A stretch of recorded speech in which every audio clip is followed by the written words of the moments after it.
Have you ever paused to ask yourself what weakness really is?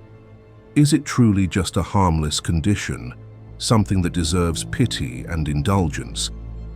Or is it an invisible trap that makes people hide their powerlessness behind beautiful moral stories, behind the mask of, "I'm a good person, I don't hurt anyone"? Imagine someone who always seems kind, yet their help is never sincere. Or someone who constantly plays the victim, using pain to steer other people's emotions. To Nietzsche, that is not merely a habit. It is dishonesty born from weakness. Weakness, in his view, is not contemptible simply because it exists. It becomes contemptible when it turns into a strategy, fleeing life, fleeing truth, and then calling that escape virtue. And weakness is not only an individual problem. Nietzsche believed it spreads, that it produces a kind of morality that worships suffering, demeans strength, and turns an entire society into a stage for self-deception. If you think you're about to hear a lecture telling you to just be strong, you're mistaken. Because right after this, we will touch the most dangerous thing of all, resentment, the bitterness that turns the weak into manipulators and turns morality into a weapon. Once you see it operating in your own life, you will never look at people, love, or belief in the same way again. Number 1. Weakness as a mechanism of concealment. Weakness, for Nietzsche, rarely stands naked in front of you. It does not knock on the door and say, "I am powerless." It is far more subtle. It wears a cloak of morality, puts on a mask of politeness, and speaks in the voice of kindness, of reason, of, "I only want what's best for everyone." And precisely because it can disguise itself so well, weakness becomes a perfect mechanism of concealment. Watch a very ordinary moment. Someone is always generous, always helping. Yet strangely, after every favor, they leave an invisible thread in the air. You owe them. They never say it outright, but their posture, their gaze, the offhand remarks like, "I told you so. I just wish that," make you bow without thinking. This is not a strength. This is weakness dressed up as charity. Giving becomes an unspoken contract, a way of holding power without daring to admit they want power. Nietzsche would call this the dishonesty of the weak, wanting control, yet needing to be seen as good. This concealment also appears in another form, cold nobility. You may have met the type who always says, "I don't need competition. I live simply. I don't care about fame or profit." Look closely. Do they truly not need it? Or do they simply not dare to enter the game for fear of losing? If someone has never even tried yet declares, "I don't care," that may be nothing more than a coat thrown over fear. Nietzsche calls this kind of self-soothing a trick of the ego, turning powerlessness into a choice, turning lack of ability into virtue. You cannot conquer the mountain, so you say the mountain has no meaning anyway. In psychology, people speak of defense mechanisms. When the ego feels threatened, it spins a story to avoid pain. One of the most familiar stories is rationalization. You fail an interview and say, "That company wasn't worth it. The environment is toxic." That may be true, but it may also be a way to avoid facing the fact that you were not good enough yet. And the danger is this: you lock the door to growth and stay inside a shell that lulls you to sleep. Other philosophers can help us see the same phenomenon from a different angle. Kierkegaard spoke of despair as a state of not wanting to be oneself. Doesn't that sound like Nietzsche? A weak person is not necessarily someone without ability, but someone who does not dare to carry themselves. They retreat into roles: the good person, the sacrificer, the understanding one, the victim, the "I'm fine" person. Those roles may earn them acceptance, but the cost is the loss of truth. And Nietzsche always stood with truth, even when it hurts. He believed that living without looking straight at oneself is a kind of insult to life. That is why the first step out of weakness is not to try to be strong in a shouted slogan. The first step is something far more dangerous: taking off the mask. Daring to ask the questions you usually avoid. Do I do this out of love or out of a need for power? Do I refuse this opportunity because it doesn't fit, or because I'm afraid? Am I forgiving, or am I being cowardly? Those questions are like a bright light flooding a dark room. You will see dust. You will see cracks. But at least you begin to see. Nietzsche does not promise that truth will comfort you. He promises one thing: truth will make you free. And freedom in his world is always the first sign of strength. When you look directly at the weakness's mechanism of concealment, you begin to hear the hidden engine running beneath beautiful words. And in that moment, it feels as if your eyes have been opened.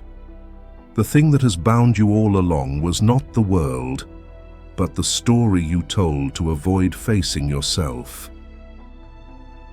Number 2. The greatest machine of manipulation, morality born from weakness. This is when weakness learns to organize, to legitimize itself, to set rules, to build a system that the crowd will call good. At that point, weakness is no longer a mood. It becomes a machine, and its fuel is a feeling Nietzsche saw earlier than his time. Resentment, bitterness compressed until it turns into morality. You can recognize it quickly by looking at today's moral stone throwing. A successful person is labeled too ambitious. Someone who sets boundaries is called selfish. Someone who loves themselves is called arrogant. Strangely, these words are usually thrown not by people building their lives, but by people standing outside the game. This is resentment. Instead of rising, they change the rules and declare anyone who plays by the old rules bad. Right here, try stopping for a few seconds and remembering, when was the last time you saw morality used like a stone? And who was it aimed at? Was it aimed at someone who truly caused harm, or at someone who simply dared to live differently? And if you are even more honest, ask the hardest question. In that moment, where were you standing? Were you the one throwing, the one joining in, or the one watching in silence? Nietzsche's philosophy here is like a scanner passing over society's glossy surface to reveal the underground circuitry of power. He did not believe morality was always pure. He asked a different question. Where does this morality come from? Whom does it serve? And who does it make feel stronger? Once you ask that, you begin to see that morality is not only a teaching, it is a tool that can lift people, but can also bind them down. And Nietzsche argued that, in many cases, morality is born as a system of manipulation by the weak, designed to restrain the strong. That is how slave morality is born. It does not create new values through creativity. It creates values through reaction. And when an entire community speaks in unison, strength gets stamped, smeared, and turned into something that must apologize for existing. This is manipulation at the level of culture. In social science, there is a related idea: virtue signaling. People display moral stances like badges. What is striking is that the badge often comes without action, but with the feeling of standing above others. Nietzsche says this goodness is like a ladder. Once you climb it, you earn the right to judge, and judgment brings pleasure. So what is master morality in this story? Don't rush to misunderstand it. as the morality of the rich or the physically strong. Nietzsche is speaking about a type of spirit, the kind of person who dares to affirm life and dares to create their own standards. Master here means master of oneself. Such people do not need fake morality to tear anyone down. You can see this battle in small moments. A friend decides to change their life, learn new skills, train, and become more disciplined. Instead of encouragement, they get mocked. Showing off, acting superior, trying too hard. Those jabs drag them back down to the ground of mediocrity, where everyone feels safe because no one rises. Nietzsche saw Christianity as an extreme example of this inversion of values. It venerates asceticism, praises endurance and submission, and treats pride and self-reliance as sin. Whether you agree or not, the key point is not which religion is right or wrong, but the psychological pattern. A system can turn endurance into a medal, turn suffering into power, and turn weakness into a reason to control others. When suffering is canonized, those who do not suffer become suspect. Those who are happy are treated as immoral. That is the most refined manipulation of all, making natural life itself something to be ashamed of. What makes Nietzsche dangerous is that he offers you no refuge in "I am a good person." He forces you to ask, does my goodness make me grow, or does it only make me feel right? Does it make me braver, or does it merely keep me safe because I hold the right to judge? And here is the moment of illumination. Many people do not crave strength, they crave the feeling of being moral. Because resentment-based morality gives them something real strength, never gives for free. The feeling of winning without ever overcoming themselves. But Nietzsche does not conclude by trampling the weak. He concludes with a warning. If you let a morality born from weakness guide you, you will live in a world where anything higher gets dragged down, every attempt to rise gets stained, and in the end, you will split yourself in two to please the crowd. This machine of manipulation not only binds the strong, it turns the weak into prisoners of bitterness. And once you understand the mechanism, you begin to see morality as an open question rather than an unchanging law. You stop asking, will society accept this? And start asking, does this make life stronger or weaker? That shift alone pulls you out of ressentiment's hypnosis and lets you see clearly who is holding the steering wheel in your mind. Number 3. Religion and the theater of collective dishonesty. From the moral machine born of weakness, Nietzsche points to the place where that machine runs most smoothly, on the grandest scale, and with the least suspicion: religion. If slave morality is the blueprint, then religion, in his eyes, is the great theater where that blueprint is staged as scenery, music, ritual, and roles that an entire community learns by heart. And the most frightening thing about this theater is not that it lies to others, but that it teaches people something more refined, how to lie to themselves in a sacred way, until they no longer recognize it as deception. Nietzsche does not deny that human beings need meaning. He simply exposes a trick. When people lack the courage to face life as it is, they create another life to hide inside. An afterworld to devalue this world. A heaven that turns the present into something contemptible. From there, religion can become a kind of inverted lens. Every suffering is promoted to blessing, every endurance to virtue, every repression to holiness. You begin to doubt your own life instinct. You feel guilty simply for longing, simply for anger, simply for wanting to become greater.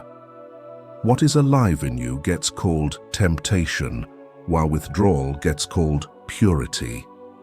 You can see a modern version of this mechanism in places that never even use the word religion.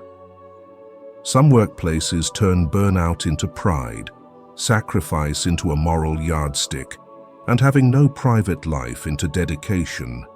People boast about sleeping 3 hours as if it were a halo. The structure is eerily familiar. When a system teaches you to worship suffering, it only needs symbols for you to cling to, and people will offer up their life energy like an offering.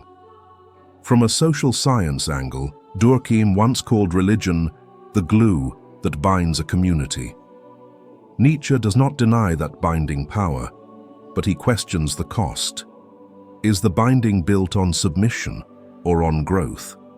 Many rituals produce a sense of belonging, and belonging can easily soothe us. Yet that soothing can sometimes feel like anesthesia. It calms fear in the short term while paralyzing the real questions. You stop asking who you are.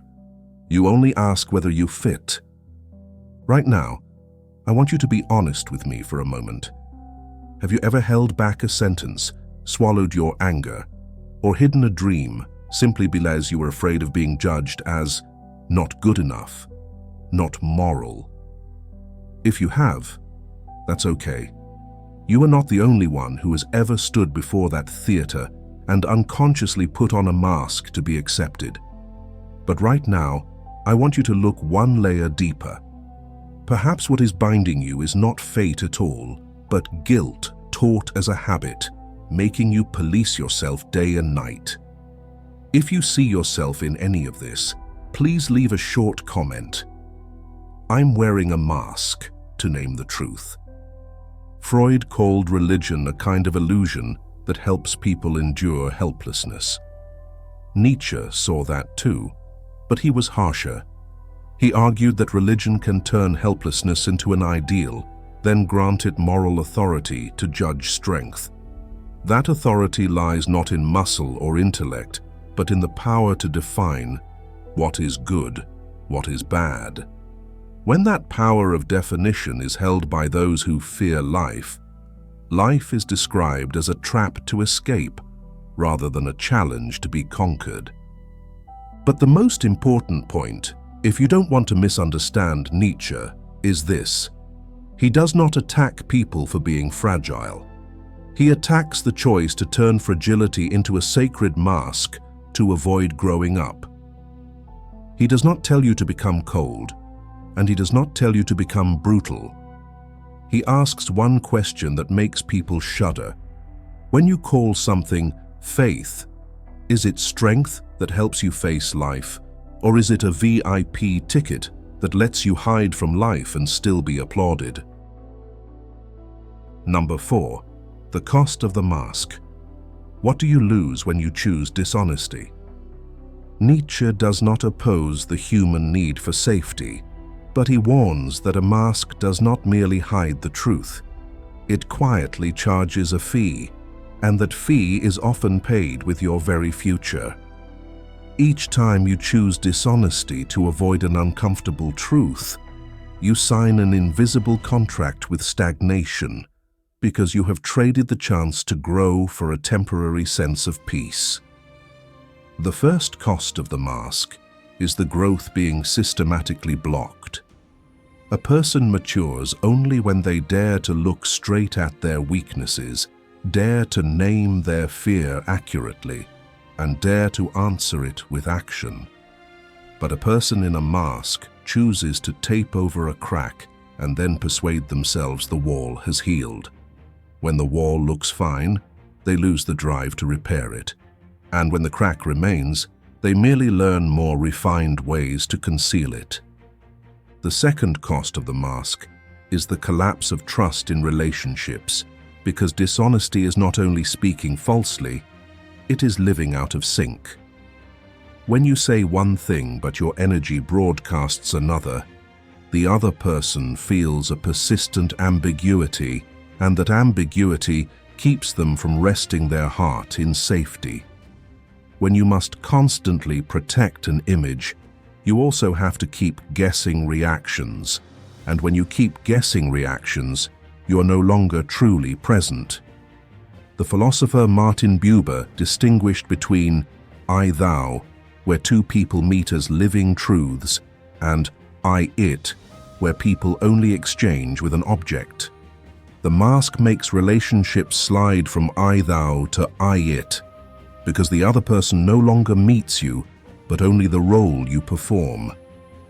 The third cost of the mask is its impact on the environment around you. When someone repeatedly avoids responsibility and hides their real motives, they create a spiritual climate in which truth becomes dangerous. This mechanism does not require a villain to destroy a group, because it only takes a few people wearing masks long enough for the whole group to learn defensiveness. And once the whole group becomes defensive, initiative, creativity, and trust die away like a flame starved of oxygen. However, Nietzsche cares most about the deepest cost of the mask, because that cost is not found in achievements or relationships, but in the disappearance of you. When you live too long by external standards, you gradually lose the ability to hear the voice of your instincts and your real desires, and you can no longer tell the difference between what you want and what you are trying to become in order to please others. When a person no longer knows what they want, that person is no longer living a life that belongs to them, and Nietzsche calls that state a kind of silent denial of life. If you want to test this in yourself, you can ask how many times you have stayed silent to protect an image, how many times you have apologized for being happy, and how many times you have abandoned a true choice just to avoid being judged. When you can answer those questions, you will see that the mask not only steals the truth of a moment, it also steals your ability to become a better version of yourself. And if you're still here at this point, I genuinely thank you for walking with me through half the journey, because what we're talking about is not knowledge for entertainment, but layers of truth that make you stop and look back at yourself. If this content has touched you even a little, you can hit like as a way to mark that you want to continue this journey of taking off the mask. And if you subscribe to the channel, you won't miss what comes next, where we step into the most important thing of all, what real strength looks like when you have to face life with nowhere left to hide. Number 5. Be strong. Strength is the courage to live without a mask. When you understand that a mask always charges a fee, your growth, your trust, and even your identity, you are naturally pulled toward the next question, as if by a force stronger than any moral advice. If I stop wearing the mask, what will I stand on? And at that precise point, Nietzsche says a line that sounds like a verdict but is, in fact, an awakening. Be strong. In Nietzsche's brutal psychology, strength is the capacity to live without a sugar-coated story to endure life, the courage to look reality in the face with everything it contains, and the power to create value for your own life. The first practice is the discipline of telling yourself the truth before you tell anything to the world. Each day, you need one honest moment in plain language to ask, what am I avoiding today? What do I want but don't dare admit? What word am I using to name my fear? This practice is a moment of self-inquiry that cuts off the mask's fuel, because a mask can only survive when you do not dare to call things by their real names. The second practice is turning truth into small actions, because Nietzsche does not worship abstract understanding. He sees truth without action as a subtle form of self-hypnosis. That is why you need proof-like actions, like a personal vow. When you fear rejection, you choose an action that carries a controlled risk of rejection, such as sending a proposal email, asking for an opportunity, or speaking up about what you want. When you fear conflict, you choose a short, clear conversation in which you set a boundary without apologizing for it. When you fear you are not enough, you learn a skill you have always avoided, or you begin a project you have always postponed. Each action is a needle that punctures the mask, because the mask exists so you do not have to do risky things, while strength exists so you dare to pay the price. The third practice is training consistency between your inside and your outside, because Nietzsche sees strength as integrity. Many people think strength is a feeling of confidence, but confidence rises and falls from day to day. Integrity, on the other hand, is when you say what you believe, do what you say, and take responsibility for what you do. You can start very simply with one rule. If you say, "I will do it," you must do it, even if it is small. When you keep your word to yourself, you build something no one can give you: self-respect. Nietzsche calls betraying yourself the most dangerous form of weakness, because it strips away the ground you need to rise, while self-respect becomes the foundation that lets you stand, even when the whole world does not understand you. The fourth practice is creating value. The concrete practice here is choosing one value for each season of your life: discipline, health, knowledge, or freedom, and turning it into a schedule rather than a slogan. If you choose discipline, you set fixed sleeping and working hours. If you choose knowledge, you read and take notes every day. If you choose freedom, you cut a habit that makes you live to please others. When you turn values into a schedule, you move from preached morality to lived morality. And that is precisely how you break out of slave morality. The fifth practice is distinguishing strength from violence, because Nietzsche does not teach you to become a crusher. A truly strong person does not need to prove anything by tearing others down. You can test yourself with one question. When I have power, do I want to silence someone, or do I want to create conditions for them to grow? Strength in Nietzsche carries the scent of deep calm, because it rests on the foundation of "I take responsibility," not on the game of who's right and who's wrong. Finally, the most important practice is the courage to stay with the uncomfortable truth without running back to the mask. There will be days when you feel weak and afraid, and Nietzsche will not tell you to deny it. He only tells you not to build morality to legitimize it, and not to build a role to cover it up. When you can do that, you are living the spirit of be strong most ruthlessly and truthfully. Number 6. Respect, the natural consequence of authentic strength. When you begin to live without a mask, you will notice a paradox Nietzsche loved to expose. The less you strive to be recognized, the more weight you carry. Nietzsche calls that authentic strength, and the natural consequence of that strength is respect. Respect arrives when people sense in you a coherence, a feeling that you stand on your own feet rather than on the crowd's approval. Nietzsche describes that magnetic pull as the result of consistency between essence and expression. Someone who says one thing and does another may be loud, but they do not inspire respect.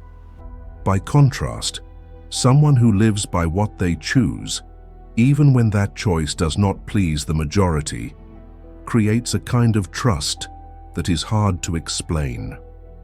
People may disagree with you, but they struggle to look down on you because they can see you do not sell yourself cheaply just to buy acceptance. Self-respect is the deepest layer of respect, and Nietzsche treats it as an inner asset that can only be earned through honesty and discipline. You cannot respect yourself if you constantly betray yourself. You cannot respect yourself if you always say, "I'll do it," and then quit. When you start keeping your word to yourself, you begin to build an inner spine, and when that spine stands firm, your eyes, your voice, and the way you walk into a room all begin to change. However, Nietzsche warns of a very subtle trap. Many people do not want respect. They want to be respected. These two are as different as living and performing. When you want to be respected, you start hunting for others' eyes. You start building an image, and you end up returning to the very mask you just removed. People may fear you for a moment, but that kind of fear is built on illusion, and illusions always expire. Nietzsche despises the act of demanding respect because it reveals a weak need, craving power without having the courage to pay for it with truth. You can check which direction you are moving with a simple question. When you do what you want, do you need others to see it immediately? Or do you still do it when no one knows?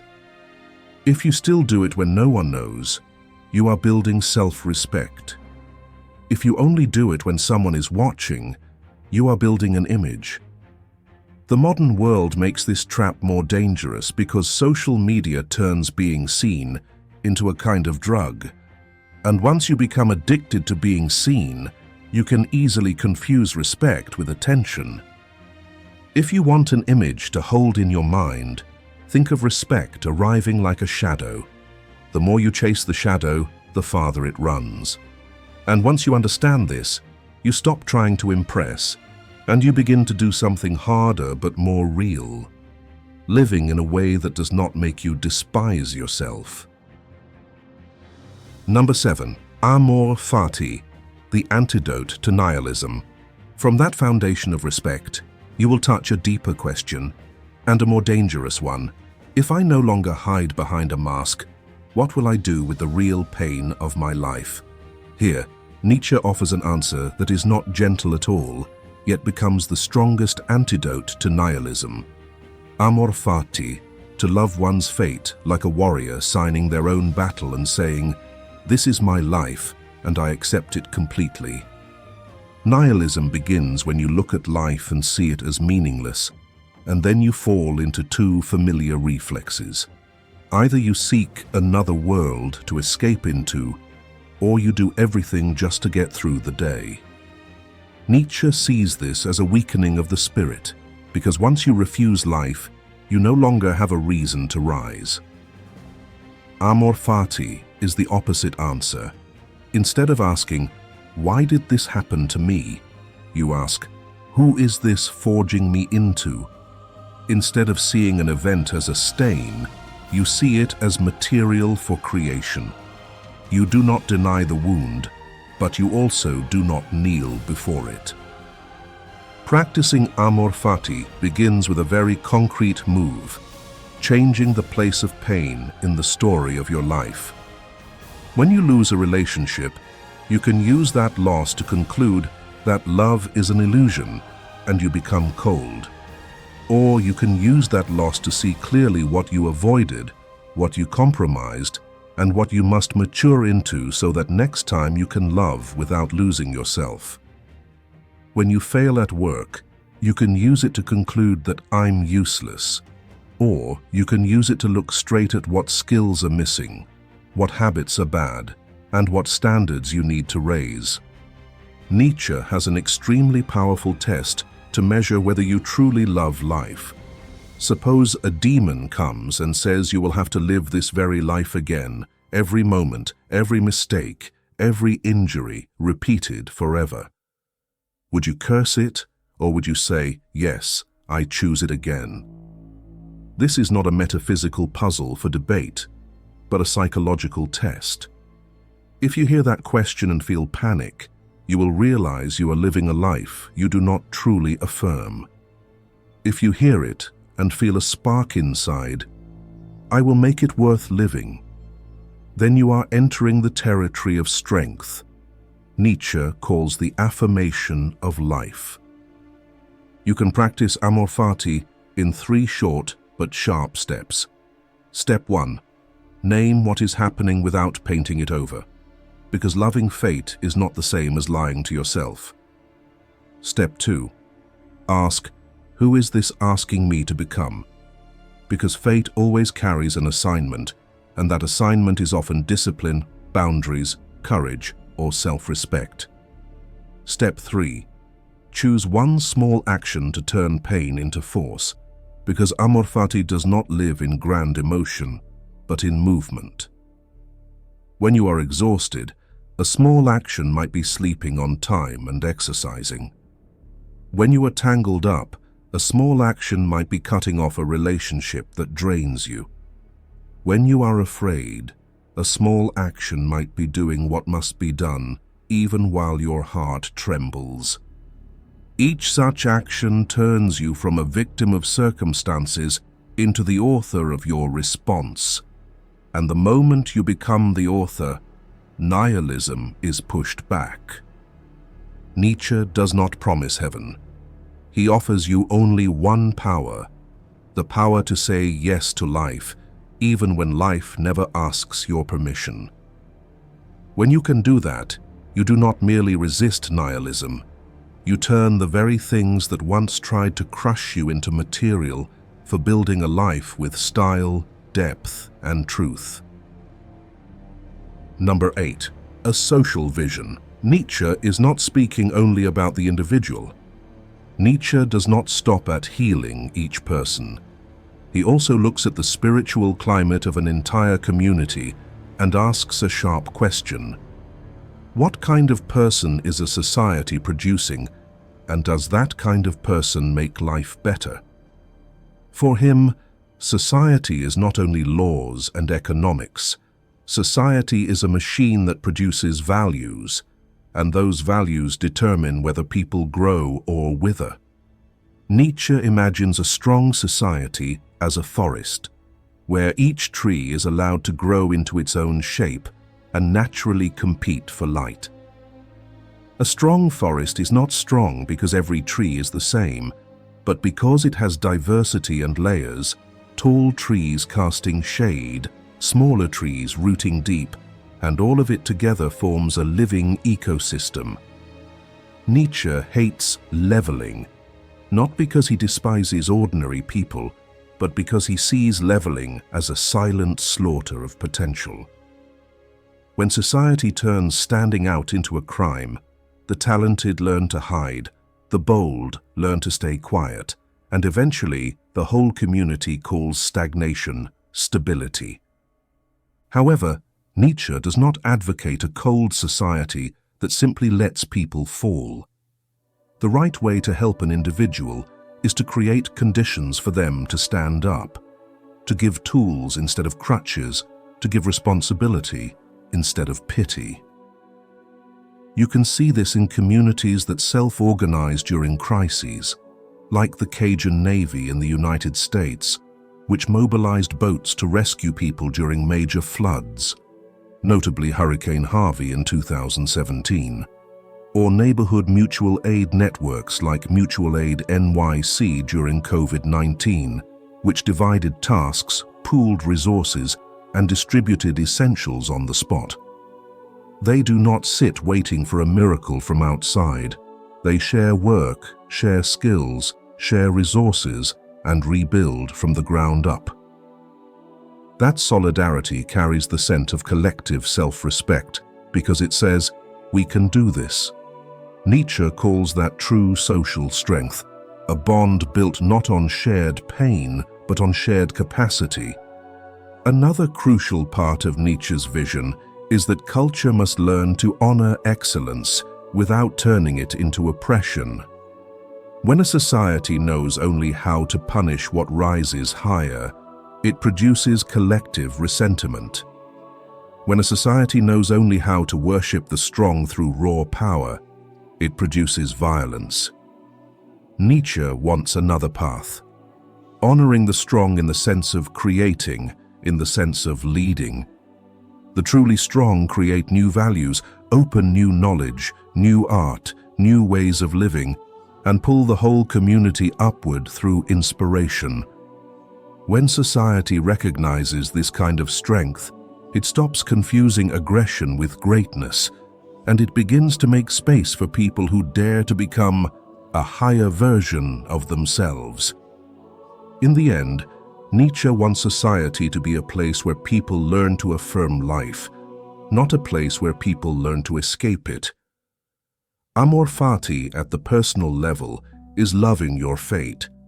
Amor fati at the social level is building a culture that is not ashamed of vitality, that does not apologize for ambition, and that does not punish truth. Such a society does not need anyone to play saint or victim to be acknowledged, because it recognizes people by their willingness to take responsibility for their lives and to do what matters. When you look at it this way, you will understand why "be strong or be nothing" is not only a push to the individual, it is a warning to an entire civilization. If we continue to worship weakness dressed up as morality, we will create a world filled with people who lack passion and effort. If there is one thing Nietzsche wants to leave after all these ruthless peelings, it is not pessimism, but a kind of lucidity that makes it impossible for you to go back to living the same way.